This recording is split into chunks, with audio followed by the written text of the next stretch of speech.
Hello, it's Mike Rasmussen, CPA Straight Talk for Small Business. It is July 28th, a Tuesday. Welcome. I can actually see I got a new chair. I'm feeling good now. So I'm going to start with a little, we've got a big bill that's in the process right now that affects small business. And it is in the process, and I'm going to give you a rundown of it. So hang on, it's going to be a little technical, but hey, I found a site that was called AXIOS. I don't know, I'm reading a little bit more about it, but what I like is great current articles and that get me right without ads. Boy, do I love this over here. So there's really only one ad here, so I'm not gonna, so it's great content, and you're not gonna get distracted like a lot of times when I'm poking around on 40, 50 sites on the internet. So to get right to it, one of the, obviously there is a second, they're calling it the CARES Act 2.0, which is all the benefits from the SBA or the IRS that have been out there since March 27th, which is when the CARES Act got announced. And now there are the following items, and obviously the big one right there was what's happening, what is in this. So both the Senate and the House are really working through this. We don't, it's in the process, but these are some of the highlights I'm going to walk through with you. So what's being proposed, the big one is the unemployment. So as you recall from the CARES Act, there was a federal unemployment provision that allowed individuals who were unemployed to receive $600 a week during this pandemic, and that time period expires on July 31st. So the big discussion right here is set to expire on July 31st. In this new $1 trillion stimulus, another $1 trillion, part of that is going to be to do something with that. So either extend or to actually reduce. Well, so what you're seeing right here is what's being talked about right now is to reduce it from $600 to $200, and that is because the states, all 50 states are working together to figure out a way to create a program through their systems how to only pay up to 75% of what a worker was making when they went on unemployment. So if I was making $1,000 a week, I would be bumped down. I would only receive a maximum of $700, which is 70% of what you were making when you were put on unemployment. What happened with the federal unemployment program through the CARES Act is that $600 on top of the state amount was pulling in unemployed employees above what they were actually making while they were employed. And that was not the intent. So right now it's going back and forth. So let's go, the interesting piece about this right now is, let's go in here, is all of the basic, the programs that are going to be affected. So the first one was, and I'm just going to walk you through all of them pretty quick. Now, and I'll get to the end of this, but just kind of use this as does this impact me? So I've got it looks like about 10 of these to walk through with you. But here is one called the Education Freedom Scholarship. So what we're looking for is part of this bill that's being talked about is senators. Here you go, Chairman Lamar Alexander basically is promoting in this new $1 trillion act for a freedom scholarship. And so they give some facts and what they would like to do. So in the end here is allowing states to identify, support scholarship granting organizations that work for the unique needs of students in their state. And the bottom here is the purpose of them, prohibiting federal control of education to secure that all education providers may be able to participate without fear of federal control. So who's it impact? Children in all K through 12. And it talks about here's 100,000 public schools across the country serving 50 million students. So this is a education freedom scholarships. emergency assistance for all students and families. So details to be worked out. So that's a brief overview. And then here's the text that the lawmakers are doing. So the next one is, here's a document on the simplifying student loan repayment. And again, just sit back or listen to, this is some of these are the bullet point topics that you should go, wow, I want to dive deeper into, or you can email me at mike@hitechcpa.com and I can answer some of your quick questions or point you to resources like this. So here's a student repayment loan repayment simplification. And what it's coming up with is a couple alternative ways proposed to make payments back for your student loans. I'm just gonna leave it at that, okay? And the bottom, what's the bottom say? Ensure that borrowers participating in the public service loan forgiveness program benefit because of payment in either of the two repayment plans count toward the 120 months needed to qualify for public service loan forgiveness. So not that your loan is forgiven, but it's basically deferred is what this is all, it's simplified. The next one is, here we go, is the, let me go to the top here. This was a Restoring Critical Supply Chains and Intellectual Property Act. Well, as I read down a lot farther to this, what it was really talking about is there is a strategic national stockpile, okay? And if you're a manufacturer of covered items, which would be, and here we go, items covered in the acquisition, personal protective equipment, you've heard of PPP out here, not PPP, but personal protective equipment, sanitizing supplies and covers, bags, or other medical supplies for the equipment. The bottom line for this act is to bring jobs back to the United States for manufacturers in the United States to manufacture items, PPP, which is equipment or supplies, so we're not dependent overseas. Got it? So here, this is and to do that, this act is, you're not only available for some grants, but you're also available for what's called way back in the day, we had a tool called an investment tax credit. So if you spent monies on equipment to actually, that would be used for PPP, investment credit for qualifying medical personal protective equipment manufacturing projects, there was a 30% credit against the cost of the equipment that you purchased to create the items, okay?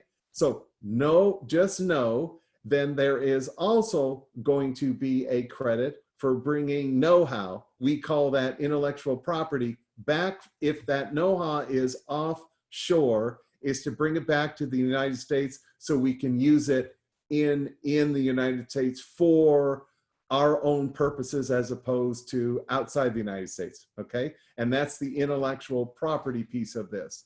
The next one is, let's see what we got here. The trust. There is a big attack on, you probably heard about trusts. The federal trust funds, which will go broke in the year. Well, you know what that is. We're talking about Social Security. So what this is figuring out ways to make sure that the trust, basically the Social Security, is safe, okay? And to rescue each of the major endangered trust funds, okay? So that's what this was about. Time to Rescue the United States Trust Act, bipartisan plan, okay? Here is a Safe to Work Act. This has to do safeguarding America's frontline employees to offer work required to kickstart the economy. So what this is what it will do is help, here it is, help the businesses that have remained open to stay open, assist schools, colleges, universities, encourage, protect workers, provide uniform predictability of good actors, ensure bad faith actors are held accountable for coronavirus related injuries. Okay, so this Safe to Work Act is for really everybody. So if you're listening to this and you're running a school or a retail or a restaurant or any small business, this Safe to Work Act will impact you so that it's to hold you liable not liable. That's what this liability relief is. Not liable in the event that someone in your operation, if you follow certain procedures, actually acquires COVID-19 and has to leave employment, or for some other reason passes it on to somebody. That's this liability relief. This is a big one for all of us small business owners, is that how, we do everything right, and then God forbid somehow, some way, someone attracts COVID, and we are, somehow we're going to get sued. So what's happening is a lot of the attorneys and the legal system out there is everyone's trying to make I'll be honest, a quick buck, and they're taking the stories of what happened. For example, you weren't told to wash your hands and working at a restaurant, and all of a sudden, you handed out a bag out to someone in the drive-through line, and that person, basically, you find out through contact tracing, and it gets back to that employee, and you didn't have gloves or a shield or anything, and your employer didn't. Some of this, as long as you were following the CDC guidelines on this act, would hold us harmless. Okay, that's what this act is. Here is an act on, well, this is all of the other ones, which I'm not going to go through, but here is, my gosh, a lot of $306 billion of what? Agriculture, here's defense, energy and water, and I could go into homeland security. So there are there are all these organizations that are also putting their hat in the ringer. Why do I want to show you this? The reason why these why these bills take so long is politically, every group that's representing an interest, whether it be energy and water department, or they have a task, they have a proposal for funding to the government due to circumstances created by COVID-19. So if you follow that path, you're going to, and you hear of lobbying, you're going to basically put this in front of, just like they've done here. The government, Chairman Lamar Alexander pulls this up, and basically he is passionate about education freedom for scholarships for whatever reason, and has in his constituents, possibly in his area, to really drive this. And it looks, and this is basically nationally. Then secondly is, so here's a safety back to, let me go back to the additional, those additional. Let me go to the next one. You might hear a little, it's called HEALS. And, oh, I had what it was called. Anyway, here we go. Safeguard America's frontline workers to that may be cited as the Safeguarding America's Frontline Employees to offer work opportunities required to kickstart the Safe to Work Act. They're calling it the HEALS Act. I'm trying to find how the short, but the bottom line is anything that has, here it is, liability relief. We talked about there. And anyway, all of these, here's the Safe to Work, Get Back to School, Safely Back to School and Back to Work Act. Again, the whole point of this is to find out what the CDC, right now when the schools are opening, right now is to find out what do we need to follow. If you're any kind of, a school or whatever, how are we going to execute and roll that out? So here's an act that you can get into some detail with. My gosh, telehealth plans. Here's the education provisions. We talked about the simplifying student loan repayment. There's the education freedom grants, back to work, childcare grants. So bottom line is your CPA should not be the only person that should, make you aware of this. You're getting this information here from Hi Tech CPA. Hopefully I'm pointing you to a spot that you can pass it on to some of your advisors, or just by listening go, do any of these apply to me? And that's really your responsibility through this COVID, through this pandemic time, you just can't rely on other people to spoon feed it to you. So I'm hopefully every day that I'm doing this, and as we post these videos, we'll post them diluted, maybe take the top little excerpts from each one of these and put them on YouTube and go and Facebook and YouTube and Twitter, so that you can grab them in your own style on how you learn, which could be audio, visual, or kinesthetic. I'm not trying to be too detailed, but you can take the pieces the way you learn and then absorb them later in your own time. Driving, at nights, in your iPods, running. It could be in your own cracks of time as you're flipping through here or just listening to me. You can then go, shoot, I need to learn a little bit more about it. Here's the back to work. This was back to work childcare grants. That was a part of this whole HEAL Act that we talked about. This is just a quick PDF that talks about what kind of grants. And what I read right here was, I'll just read it to you. And 67% of children under the age of 6 in the United States have all available parents in the workforce, and 60% of children under the age of 5 in regular weekly care arrangements prior to COVID-19. So now that all the kids are home, when the parents are now back to work, what are we doing with all of the kids? That's what this is, back to work childcare grants, okay? There's gonna be some, so if you've got kids in the 5 and 6 year old range, this, I ought to go back and look, this is your takeaway from here, back to work childcare grants, what are those all about, okay? All right, childcare providers have suffered significant drops in enrollment and revenue due to the COVID-19 and thin budget margins for the industry. So even if you're going back to work, your childcare center may not even be open still. So that's what one of these is to short-term assistance is given to childcare centers, operated providers, provides 9 months. So what's happening here is if you're running a childcare center and these grants are out there, you should pay attention and take a look at it. Here we go, American Workers Family Employers Assistance Act. So this has to do, here's the unemployment, okay? So this was the original that Chuck Grassley did, the Coronavirus CARES Act, an additional payment of $600 per week.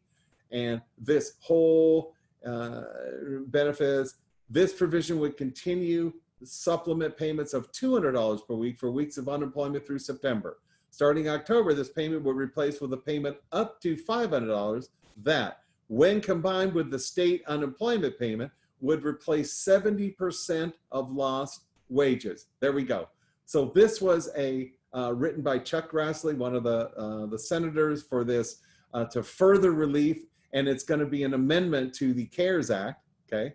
And that's in a nutshell how it's going to work. This is something that will be really, because it expires this Friday, July 31st from the original CARES Act. So this one is a lot of attention every day, okay? The next one is, here we go, continuing small business recovery. Oh, here we go. They're in the CARES Act, which was March 27th. There was one of the provisions was the Paycheck Protection Program Act. We all, watching me, you know what that was about. That was for businesses with 500 or fewer employees that were allowed to apply for funds that would be able to, based on it, to retain employees. And all of, there were two both not only March 27th, but there was another round April 27th. And so there were 2 rounds to this, over about $610 billion. That was what we have been going to for the last, gosh, 3 months now. And this is the PPP that we always run through, okay? So this is the program. And again, I'm just gonna weave this in to make sure there's no updates to the question. So there's my 625 of 20, okay? So this CARES Act is now going to be modified again. And it's gonna be modified specifically. What this is talking about is to actually reduce, there will be language, and this text right here is what's gonna be actually put in there, but there will be language inside that brings it down from 6 to 200. I'm not going to go through all the details of this. I'm going to wait because there's a lot of ping pong going back and forth right now of how this is all going to work and all of that. So although I'm reading through here, here's a little section on independent contractors. So how it affects all of the, I'll read you just a little bit. COVID-19 assistance in this section establishes safe harbor, allowing marketplace platform companies to provide certain COVID-related assistance to service providers such as the gig economy without jeopardizing the service provider's status under the, and so what that is meaning for you to retain your status as an independent contractor. I'm just checking another site right now, which I do all the time. And I see nothing there that I need to share with y'all. Okay. So I also want to double check right now to, this all was led from just an article and from this Axios. And let's just see, I'm just checking a little bit for you. There we go. I want to make sure that I follow this going forward with all my 40, 50 other sites that I go to. And this is without a doubt probably the biggest news that's going on now is how, as a small business, how you are going to adopt this next CARES Act 2.2 is kind of what they're calling it right now. Okay. All right. Now, obviously one of the final things I want to talk to you about is, let me bring this over, and here is on 7/23. So I have not, 7/22, there's the questions. I thought I would just briefly show you real quick. We talked about 7/22 on July. When you get a tax delinquent notice, remember I kind of waved this in the air to you and said, if you get one of these unopened, don't hang on to it. Give it to your accountant. Give it to somebody who can help you out. Okay. Then the next thing, because we're giving you advice based on your full picture. Okay. Then the next one is security. I have been going through almost daily now security seminars. And one of the things that we were talking about was, how do you communicate this to, one of the questions you can ask your CPA is, what options do you have to communicate with your CPA? How secure is your data at your CPA offices or in the cloud? How many CPA personnel have complete access to your data, What is your CPA's operating procedures if a CPA's employees leaves to take your data with them? And ongoing, where is a secure location to notify your CPA of a need, a notice, or some action? So how do you get a hold of your CPA that helps you? Or for that matter, any advisor, okay? How can you, and just to make sure that how well is security top of mind? So then this morning, I did another seminar, so I'm gonna have to go 07/28/20 right here. And I'm just gonna do it real quick too. So here is your assignment to ask your CPA for tonight, tomorrow, okay? Now, let's see, does your accountant, tax CPA, have firewalls and security at their firm? So let me tell you what happened this morning. I'm on with the IRS. The IRS does these nationwide tax forums that we listen to. And there was a lady that had a tax preparation service since 1988. All of a sudden, she was preparing taxes for a couple clients. And what happened is at 5 o'clock, she left. She goes home. The minute she leaves, apparently hackers from London got onto her computer, filed the returns and changed the bank deposit information to theirs, filed the returns. And so by the time she got back to the office the next morning, she noticed that the returns were out filed and obviously was going, that couldn't be. Didn't really like, okay, I must have done an error, hit a wrong button. Well, then throughout the day, it happened again. Well, after it happened a couple days, they realized and after the whole staff, that there was a problem. And she had to, what we have is what's called a EFIN number with the IRS, which is how to submit tax data. And they had to get a new one. Within 2 days later, it happened again. So then they had to spend, and she was saying, she spent around $20,000 to really secure her office, which was very small as a tax professional, hadn't happened since they've been open, and she estimated they were out anywhere from $20,000 to $30,000 hard and soft costs to get that cured. So my point to you is, does your have firewall security at their firm? It does not hurt to just ask the question. And so if in this security awareness, the questions that I asked before, if you continue to ask, I'm going to be able to show you one of ours that we post and that we let our clients know about. Okay. All right. So I am just checking one final thing for you. Okay. The other thing is that when emails were the worst, emails and cameras. So when you leave, when you have a go-to-meeting or anybody, you got to make sure those cameras are turned off and some covering on top of them, because hackers apparently just watch all day. So that was emails, phishing emails, and then the cameras being left on.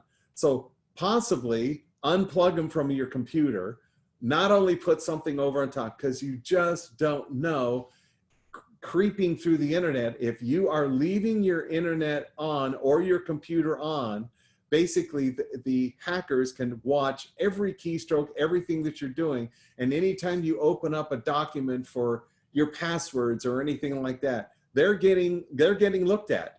So those are emails and cameras that are left open on computers are just some of the biggest, the question that you can ask. And the final one I can do, again, even if you, when you do go to meetings, or Zoom or any teleconference, one of the things that they talk about is what is in the background. And so why they are doing this is if they see something of value in the background, they know your location, and it's easy to tip somebody off locally to go in. Even worse, I'm gonna go off film on this one. You can see this, because you'll see my eyes. Even worse, they're watching your computer. You jump on Amazon. They've got all your information to go. They know what you're ordering and what shows up at your front door. I'm gonna say it again. Hackers are learning how to watch what you're ordering on any website. I'm just saying Amazon.